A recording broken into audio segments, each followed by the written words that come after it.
So here I am 3D printing some purple dragons, and they are keychains. So nothing's too complicated about it. Just set it up on the machine and having it print.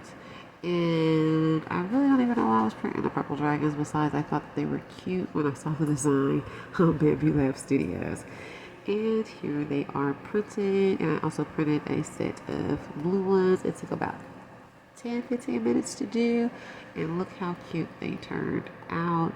So just gotta attach the key ring and they're all set. All right, Heifer Nation out.